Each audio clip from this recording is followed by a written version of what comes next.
Айткым келди, о акылман сөз жайып. Окуу, билим пайдасынан баштайын. Окуу түндө алдыңдагы шамчырак, билим алсаң маңдай ачык жаркырап. Окуу, билим көп нерсеге жеткирет. Бул экөөнүн урмат сыйды көп көрөт. Сокур дешет, билимсизди жөндебе. Окуу гана жарык чачат дүйнөгө. 24 saat boyu үйдө болсок да, сүйүп аркалаган агартуучулук кесибибизди токтоткон жокпуз. Мугалимдин бош эркин убактысы, анын чыгармачылыгын азыктандырып турчу тамыры деп улуу педагог Хамлинский белгилегендей, биз бош убактыбызды саналык мейкиндигиндеги заманбап мугалимдердин катарын толуктоого бар күчүбүздү жумшоодобуз. Кырдаал бизге акылдуу мектеп долбооруна даяр болууга мүмкүнчүлүк берди. Билим алууга эч кандай кырдаал тоскоол боло албайт. Урматтуу ата-энелер, сиздерге терең ыраазычылык билдиребиз. Биринчиден, аралыктан билим берүүдө балдарга, мугалимдерге мүмкүнчүлүк түзүп бергениңиздер үчүн. Экинчиден, дайыма байланышта болгонуңуздар үчүн. Үчүнчүдөн, балдарыңыздар менен жылуу жумшак мамиледе болгонуңуздар үчүн. Төртүнчүдөн, балдардын окуу процессин көзөмөлдөп турганыңыздар үчүн сиздерге терең ыраазычылык билдиребиз. Чаңкагандыр класста гүлдөрүбүз, мектеп жабык, карантин жашоо көрксүз, мектеп мекен ичиндеги башка дүйнө, мээнет кылып окуп ал балам сөзсүз. Үйгө берген тапшырманы аткарып тур, шар окуп, эсеп иштеп жат жазып тур.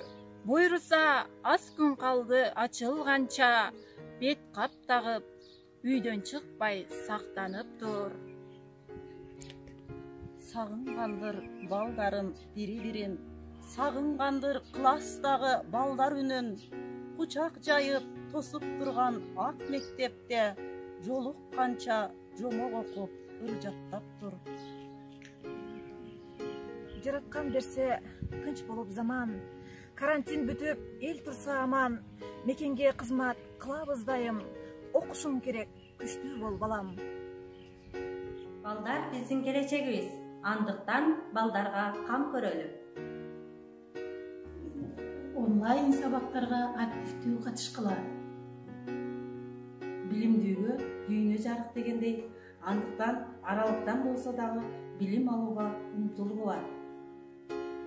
Урматтуу ата-энелер жана менин окуучуларым, аралыктан окуунун эрежелерин сактайбыз. Ата-энелерди угуп, тапшырмаларды өз убагында аткарабыз балдар.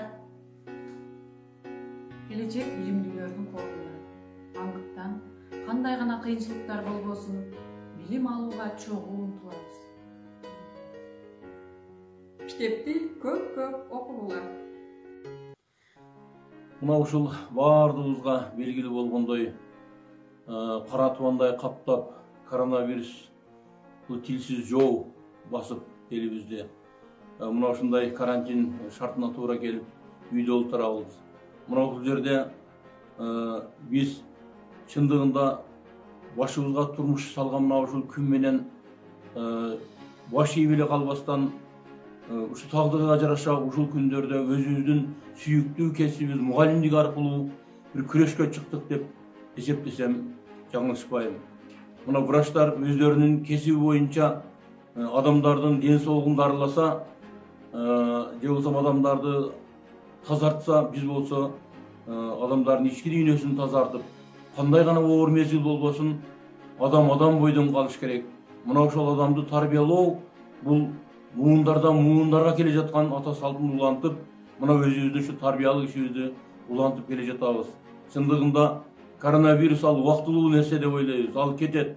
Ал эми адамдын ички дүйнөсүндөгү байлык үчүн күрөшүү, ички дүйнөсүндөгү көрө албастык, ар кандай жаман ушундай ички дүйнөдөгү кирди кантип жууса кетет деген проблема боюнча ишини улантып жатат.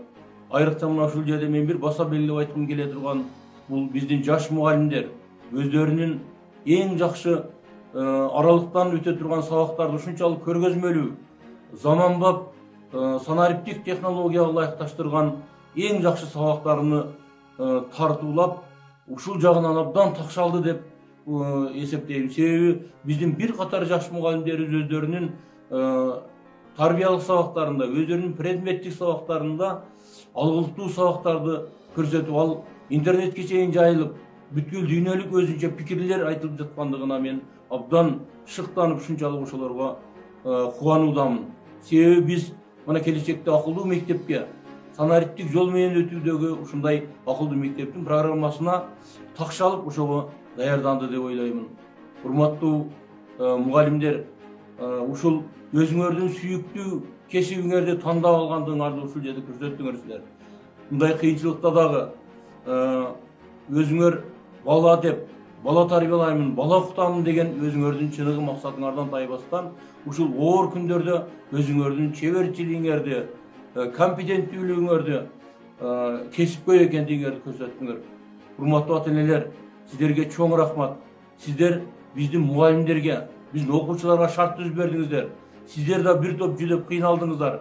Бирок шартка жараша сиздер ошол окуучулардын сабактан калып кетпей, 4-чү чейректе дагы программасын аткарбай калбай, ошол сиздердин күчүңүздөр менен мугалимдердин күчү биригип, ошол окуучуларга биз өз алдынча даярданууга, аралыктан даярданууга шарт түзүп, бир кыйла максатыбызга жеттик деп ойлойм. Ылайым эл журтубузда тынчтык, жакшылык болсун. Мына ушундай жаман бале афаттан элди Кудай өзү сактасын. Биздин ынтымагыбыз, биримдигибиз кетпесин. Ата-энелер сиздерге тынчтык, ден соолук каалайбыз. Ал эми мугалимдер чыгармачылык жолуңардан тайбагыла. Дайыма элдин баласы дегенде жүрөгүңөр күйүп турган мына ушундай кесипкөй алдыңкы мугалимдер боло бергиле деп силерге ишенемин жана ийгиликтерди каалайм.